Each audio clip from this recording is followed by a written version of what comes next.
Hey, look out. It is Faith Talk Live. I'm Rick Probst. And I'm Dan Ratcliffe. And I'm Morgan Levine. Well, the doctor is in. A good friend of mine, Dr. Joy, is on Zoom there, as you can see her, and she's on the radio, and she works for Northside Hospital in Gwinnett. Doc, how are you? I'm doing all right. Just transitioning to telemedicine and working on the new, pandemic and the different circumstances, how we continue working and serving patients. Wow. Yep.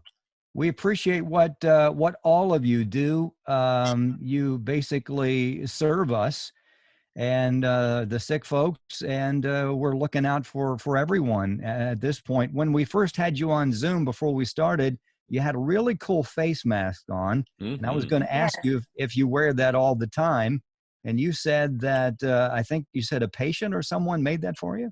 Yeah, so we have patients that are so kind and tender that have been sewing and making us masks and sending them to us. Oh, wow. Yeah. So you have more than one. Yeah, I have a few. I have like 3 here. You could So wear one blessed. you could wear one every day of the week. Yes, I could wear it, wash another one, and then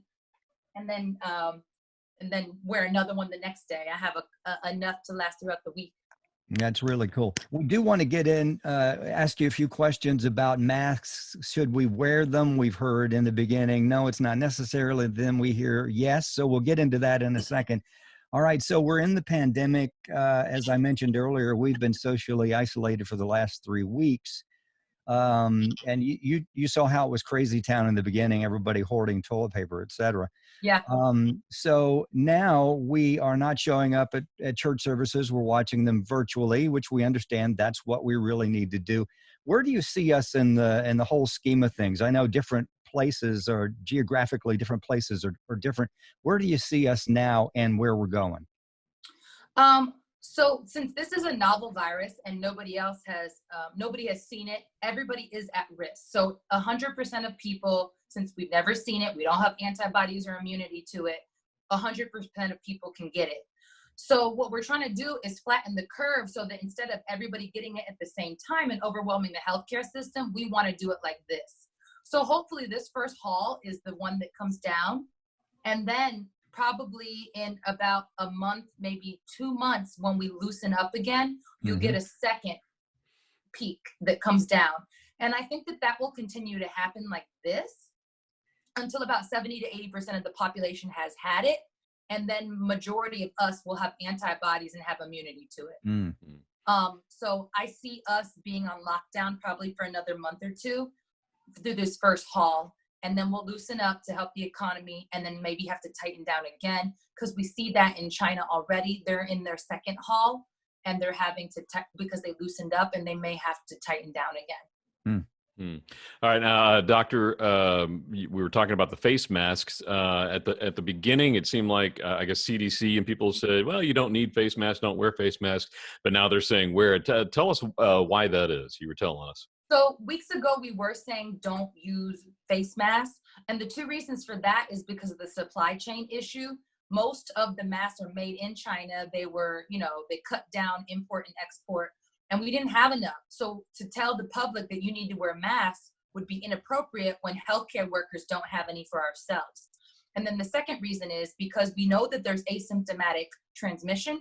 We didn't want people wearing masks thinking that this was protecting them from getting the virus and then being cavalier in all their activities. So those were the 2 reasons. But now, currently, we are recommending that you do wear masks. And the 2 reasons for that are, now that we have so many people like my patients who have made masks for us, we do suggest making cloth masks. And those 2 reasons are, it can prevent you. If you are an asymptomatic carrier, like me, I would be somebody who would get the virus. I have a very strong immune system, but I'm sitting here with virus, and even though I don't have symptoms, I'm still passing it to other people who are at risk.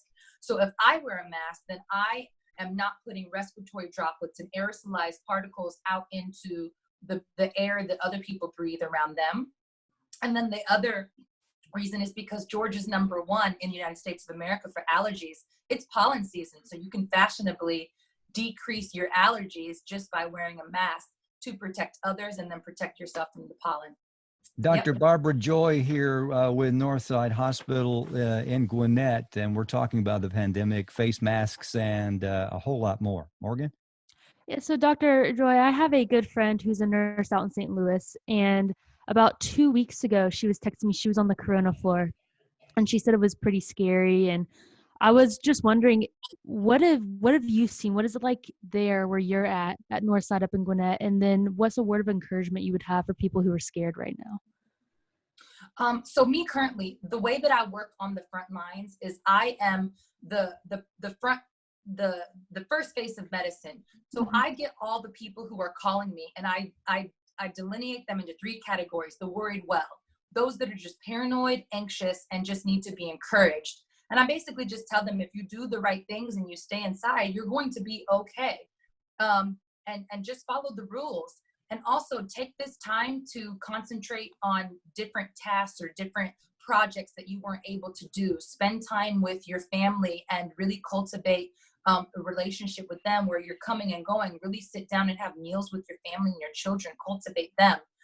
Then the other category would be those that are actually sick, and if they possibly have the COVID virus, then there's 80% that have mild to moderate symptoms. Those are the people that I would tell to stay home and quarantine. And now currently in Atlanta, we have CVS, who is doing 1,000 tests a day, a point of care test, which means you can get a positive within 5 minutes. So I'll send them there. I've sent a couple patients there. They're doing it at Georgia Tech through Minute Clinic, minuteclinic.com. You go on the website and they're doing 1,000 tests a day. Or if they're sick, just basically staying indoors and protecting others and taking care of themselves. There is no cure for this virus. So you need to basically support your immune system, stay hydrated, eat nutritious food, stress mitigate until your body fights it. And then if I have those patients, the third group is those who are truly sick and need to go to the hospital. So that would be the patient who is having the cough, the shortness of breath. And the big deal is that they have shortness of breath. When you have shortness of breath where you are having trouble actually breathing, like really truly having trouble and you can't catch your breath, those are the patients that need to go to the ER and call 911. And the encouragement I would say is that stress is actually decreasing your immune system, your ability to fight. So the best thing you can do right now is really spend time on stress mitigation. You want to be in prayer and meditation. You can take walks outside as long as it's not on the greenway or the belt line, around your neighborhood, around your apartment, and really get some sunshine. It is actually beautiful outside. And cultivate relationships with your family. And stress and anxiety and being paranoid, they decrease your immune system. It's not going to be in your favor. It's counterproductive to what we're doing here. Yeah.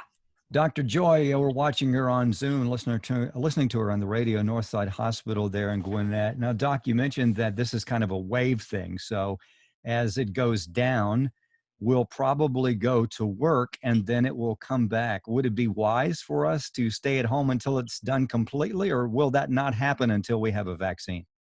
That wouldn't happen until we have a vaccine. And also we would completely tank the economy if we literally stay indoors for 3 months in a row. So after listening to a bunch of epidemiologists and business people, I've been listening and staying up on things. There's a fine line between keeping the curve low, but also keeping the economy. So you basically have to tighten down for a certain amount of time where we go on and we're on the slope down. And then you have to open up to allow for the economy to grow. And then if we see another hill going up, then we tighten back up. And every single time, each hill thereafter is going to be much less. But I think there's a fine balance. Yeah, I don't think we can do the draconian measures like China, where they literally have been indoors for 17 weeks and haven't seen any air.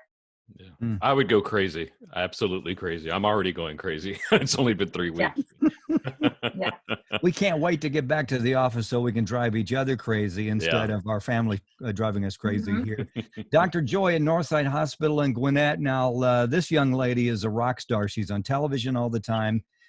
She's nabbed onto radio. She's public speaking, and she does what she's called to do there as a doctor in helping folks. So we would love to catch up with you, Joy, in a couple of weeks just to see how things are, how you're doing. And how can folks follow you? I know on Facebook, but where would you rather them follow? Where would you like them to follow you? Okay, so I'm on Facebook. So my professional page is Dr. Barbara Joy Jones. And then on my social media for Instagram, it's at The Model Doc.